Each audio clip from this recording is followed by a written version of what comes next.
I am not a well-traveled person by any stretch of the imagination. My hope is we're going to homeschool our kids. Yeah. And as they get older, I would really hopefully be able to afford some trips to take them to help part of their home. We're just going to go to do a month trip through Europe. I don't know. So Feuz is that a Germanic name? It is. It's supposed to be Feuz. Feuz. That makes more sense. Yeah. Okay. My next door neighbors are German, and they call us the Feuzes. Okay. I don't correct them because they are correct. I mean, they are correct. We shift the pronunciation in World War II because in America we didn't want to be misconstrued as Germans. Makes sense. They weren't very popular in the 40s in America. Right. So Feuz is the French pronunciation, I've been told. Yeah, that's why I was confused because it looks German, but it sounds French. Yes. So yeah. It's supposed to be Feuz. Very cool. Feuz is very easy to say, and that's what everyone calls you as a kid growing up, especially if you play sports. Yeah. Feuz, get over here. Feuz, get in the game. So.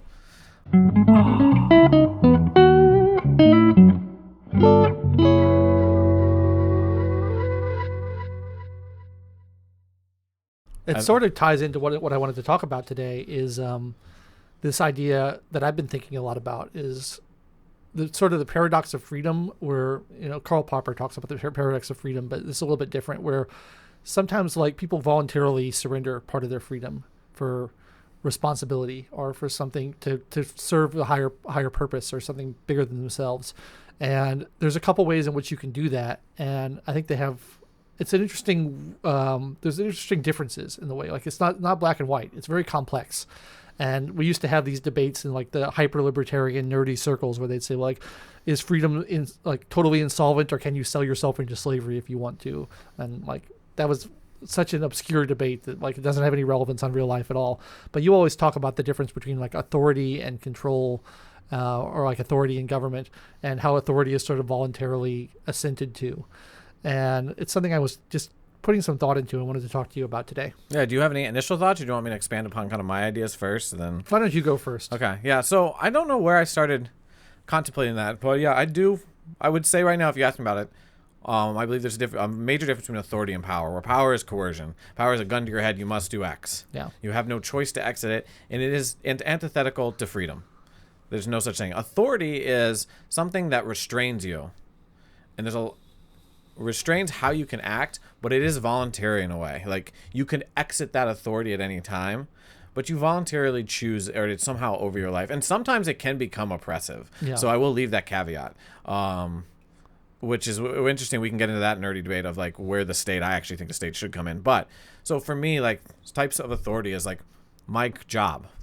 I work certain hours. I'm attentive to certain things. I will behave a certain way because of this contract I signed with the company.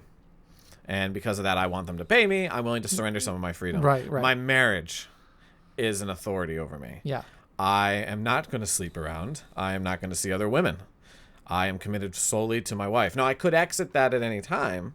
Only the state could come in and put a gun to my head, I guess. Yeah. And say I have to stay married to my wife. But I have voluntarily chosen to submit myself to her, to the authority of this institution, and to her in a way.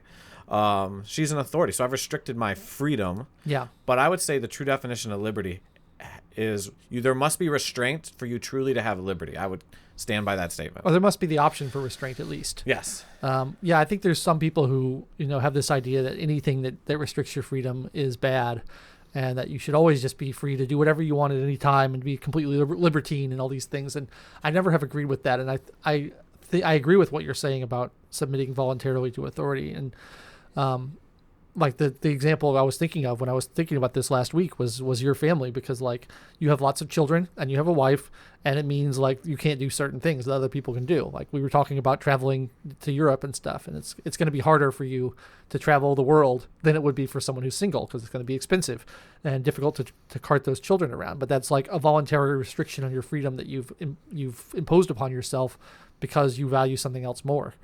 And I think that's great, and I think that gives life meaning and gives you purpose, and it's good.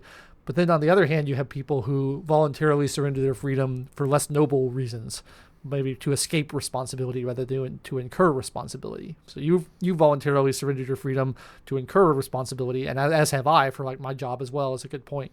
Job is a good example of that. You sign a contract where you can't do whatever you want all the time because you want some kind of responsibility. Good. But then you have people who Like maybe they get arrested or go to prison or something, or they get put into a hospital, or they get put into a mental asylum or something. And they do this voluntarily because they can't deal with the pressures of responsibility of life, and they don't want to have to make decisions for themselves. And they want to be told what to do all the time and say, okay, it's not on me.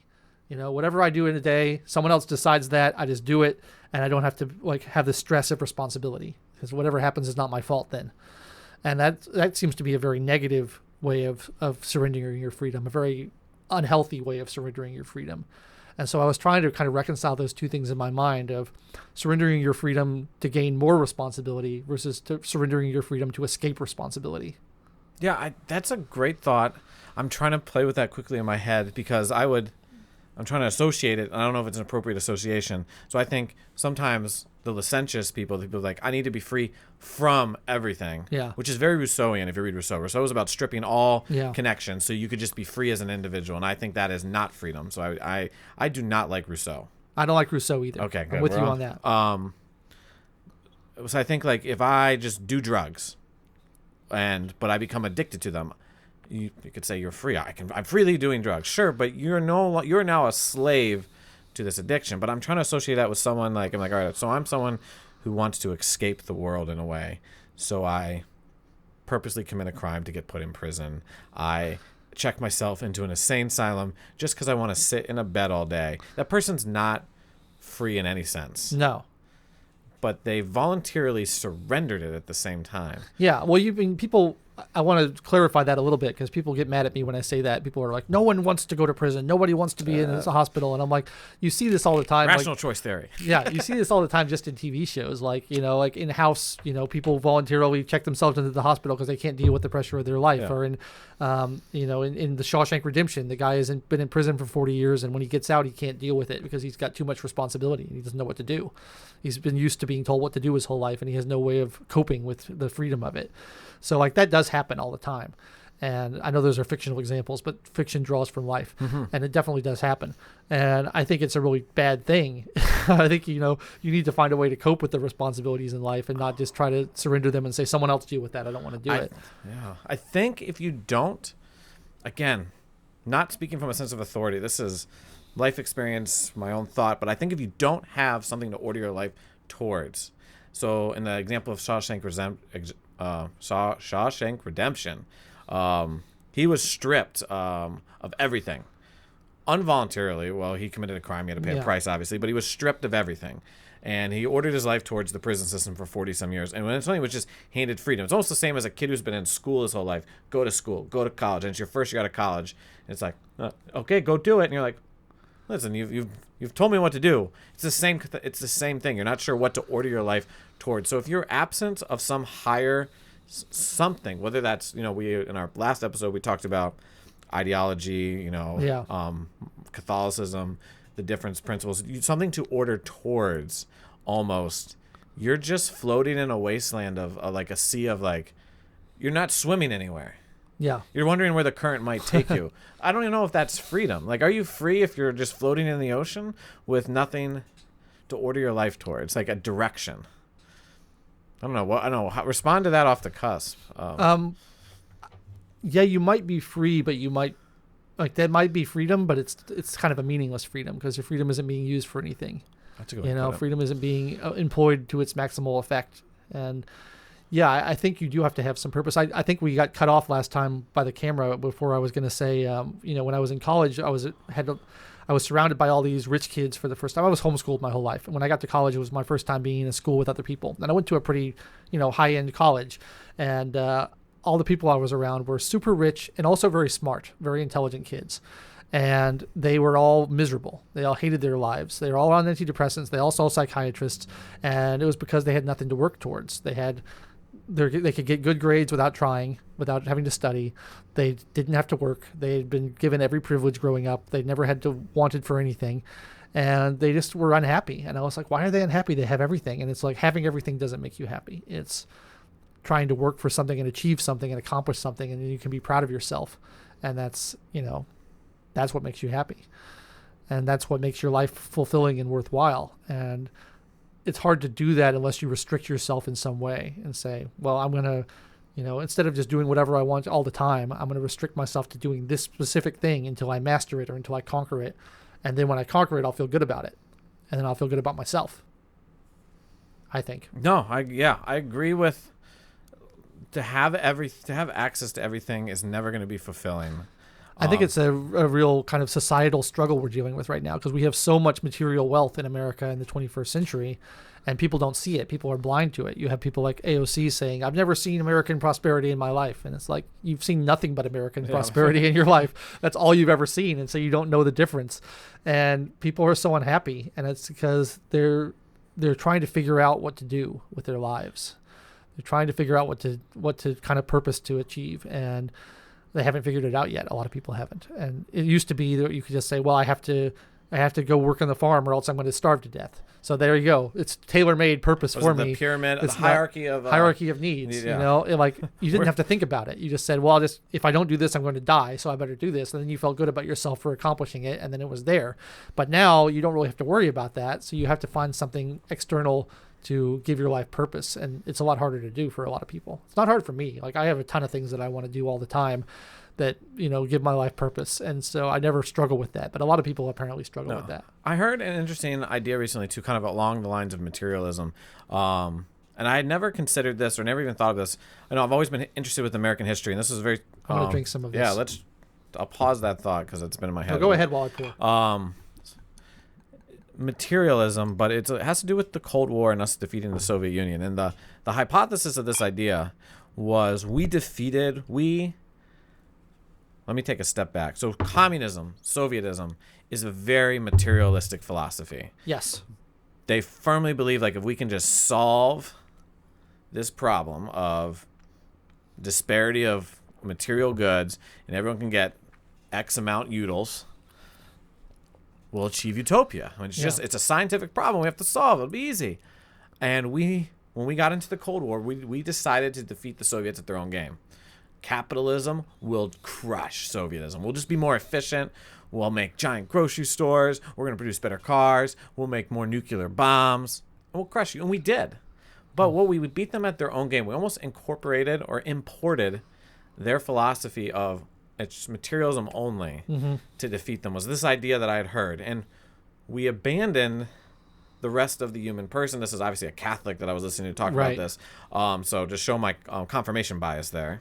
But I found that idea very interesting, like, because I hear a lot of conservatives always say, oh, we got cultural Marxism, and no one's ever defined that term for me. And I'm like, what does that even mean? It's a very big term. What does that even mean? What are you talking? I feel like you're just trying to create a boogeyman for me. Yeah. You're just complaining. But I was like, okay, maybe I don't think the conservatives saying cultural Marxism knows what they're saying either. But I was like, all right, maybe this is the nugget of truth. Like, did we make a fatal mistake by getting so obsessed with defeating them materially? We abandoned the spiritual side of man or the person, and we're paying the price now because we incorporated a philosophy of let's maximize some utils, everybody. Yeah, I mean, maybe, but like I don't want to minimize the importance of material wealth because like I don't either. It's really good. It's really important. Like people not starving to death is I'm in favor of that. Yeah. Don't let people starve to death. And a lot of people are like, well, that's not important. You're just materialistic. And I'm like, no, it's like, yeah, maybe I don't need another iPhone, but people in other parts of the world need to be able to feed their family tonight. So like wealth is good. I'm all in favor of wealth. But I do agree that it's not the only thing that's important. I agree with you there too. I just want to say, like, I feel like when I entertain that thought, I see the danger. I'm like, the danger here is the AOC or the planner or the Democrat socialists coming and saying, like, you see, I agree with you. We're going to legislate making everyone poor and redistributive. I'm like, whoa, that's not what I'm saying. You're right. That's not what I'm saying. I am saying, like, I'm okay with people getting wealthy. I just think we have disordered where we put wealth in importance. That doesn't mean that the government should do anything about it. Right. Well, this is one of the reasons why I'm against the universal basic income. One of the many reasons why I'm against it is because I feel like if you satisfy everybody's material needs for them without them having to do anything, like, yeah, they're going to be fine, but they're not going to have any purpose in life. They're just going to be like, well, what do I do now? And, there's this idea, there'll be artists and there'll be painters and there'll be poets and they'll be, like, do all this amazing creative activities. And like, well, maybe they don't want to do that. Maybe, like, not everybody wants to be an artist or a poet. And, I think having something to work for is good, and having something to strive for is good, and that's what gives your life meaning. And if you just say, we're going to give everybody $20,000 a year to live on, you're going to get a lot of depressed people who aren't going to be happy with that, because they're going to say, yeah, well, I got all my needs met, but now what do I do? And so kind of meeting your own needs and overcoming that. And I'm not saying we should artificially impose hardship on people, because that's a stupid idea. Agree. I feel like that's the danger of what I just said. Yeah, we shouldn't artificially impose hardship on people, but we shouldn't just, using a universal basic income or any kind of redistributive scheme, try to make everybody's life so easy that they have nothing to do. It's like that movie WALL-E, where everybody's just like sitting around in their chairs watching TV all the time, and they don't do anything with their lives, and they're miserable. It's not the way to live. And it kind of has to come from within, I think. Like, this is not a policy question so much, because you can't give those people purpose from outside. You can't impose purpose upon them. They have to find their own purpose. And it's probably more of a cultural thing, and it's more of an education thing. And like, I don't think people know. I don't think people know why they're unhappy. And, you go to the psychiatrist, you say, I'm unhappy. And they say, here's some pills. Like, they don't teach you, like, here's what you can do to make yourself happier in life. And I think that's something that needs to be talked about a lot more. I think, but bring it back to that point of like the difference between authority and power and restraint within liberty. To actually achieve what I would say is true liberty is being restrained in some ways, so you can go out and actually accomplish something. Mm-hmm. I also, to kind of build off that point, I think where we, as libertarians, maybe miss is liberty to me is only the political ends. Like, we must achieve liberty politically, so then we can go do something else. Yeah. I think, just to finish that point, when you look in history and you find any kind of enslaved people that have been enslaved for generations in totalitarian government, and when they finally reach freedom or liberty, the very next thing, they're not like, oh, right. The next thing they ask is like, what do I do next? And so I think you need liberty to go pursue something, or to give yourself to something else. Yeah. Traditionally, been this, well, not really traditionally, within the last few years, there's been this discussion of the difference between thick libertarianism and thin libertarianism. And like, thin libertarianism is what I've always practiced, which is just this idea that like the government shouldn't impose laws on people or restrictions on people.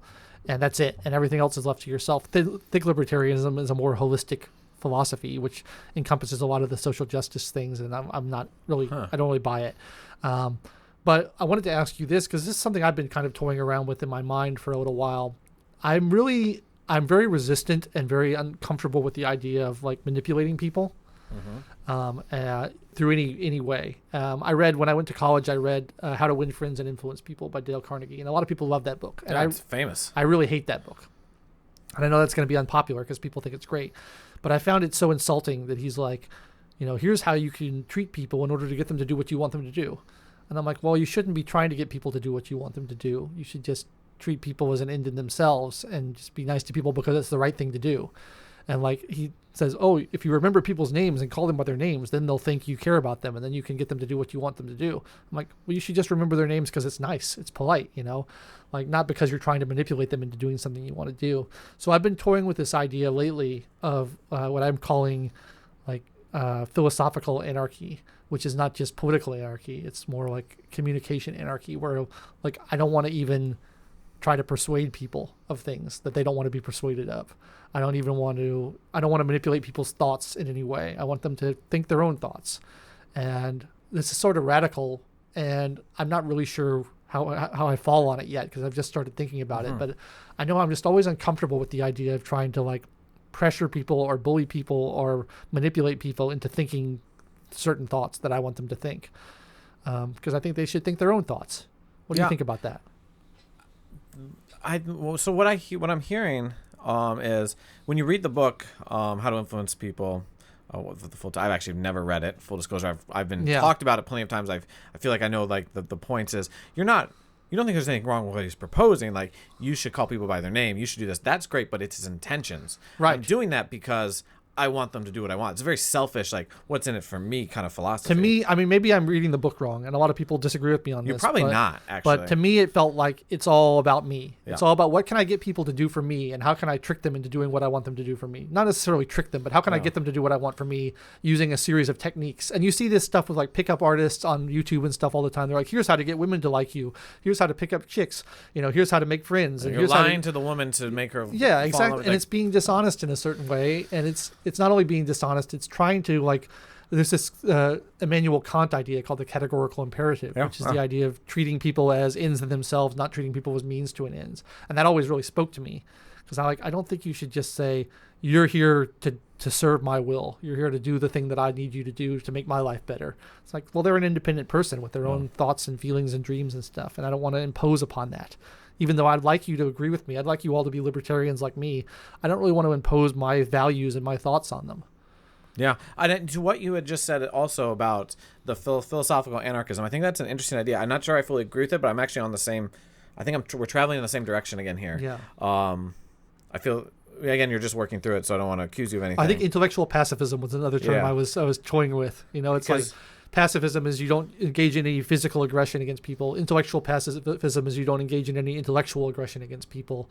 Trying to force them into the way, like trying to get them to think the way you want them to think. Where's the line of like, let's dialogue on an idea that we have a different stance, and then where's the line where like that's okay, but now I've crossed the line.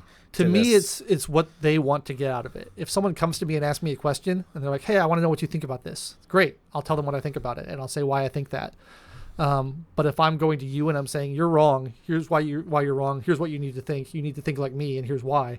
I feel like that's an act of aggression almost. I kind of agree with that. I also, to your comment, this book is on my reading list. I have it. It is dense. My brother-in-law is reading it. My brother-in-law James, so shout out James. Hi James. Is reading it, and he is an extremely intelligent person that challenges me in a lot of ways to try to just keep up with him. But he's reading the book by JP2. Love and Responsibility. And I think, you're someone who's very well read. I actually have gotten my copy of Augustine's The Confessions from you. Yeah. So the atheist gifted the Catholic. I'm not an atheist, but go ahead. Okay. The pagan Yeah. gifted the Catholic. I think it's ironic. I love telling people that story. Yeah. But it's essentially the book is very dense and thick, and you're going to get a lot out of it and be challenged. But essentially what it's trying to put into light is not to use people as ends in themselves. Right. It's basically creating the philosophy or enforcing the philosophy of personism. This is a person that has a certain dignity that's endowed to them by their existence. And you should never use people. And James, who's in business like myself, is reading it from that kind of angle. Like, how can I live this book by interacting with people in the marketplace? Yeah. Which is great. And you can look at it in marriage. How do I make sure I don't use my spouse, or in your dating, or you can, any way you interact with other people. For us, for Catholics, it becomes super easy. Like, all right, people get dignity from God. But any person that does not have faith, profess a faith, is atheist, pagan, whatever, they also are pulling I think most people believe people have dignity. Unless you're Adolf Hitler, Mussolini, and you're insane. I think everyone agrees. It just matters where that pretty much dignity anyone comes who's from. not a psychopath believes other people have dignity. We all agree we have dignity by just being born. Yeah. So I don't know. I think you're on the same path as JP2 there. People should, which I think if we actually explore love and responsibility versus how to influence people, they would be at odds philosophically. Like JP2 said, of course you should look people in the eye and call them by their name, but it's because they're a person. Yeah, exactly. It's because of their dignity and their personhood, and not because I want them to do something for me. Now, they might do something really nice for you because you're loving them, which is great, but that's so far secondary. Right. That you shouldn't write a book that you should do these things to use people. So I agree with that. I forgot what the original point. Well, it's sort of this that. this Clockwork Orange point I keep coming back to is like doing the right thing because it's the right thing, not because you're afraid of punishment or not because you want to get something material gain out of it.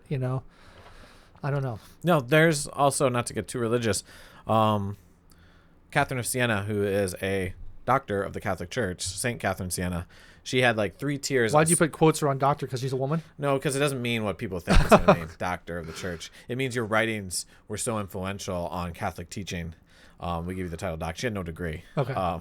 So people who are not Catholic are going to be like, well, she never went to college.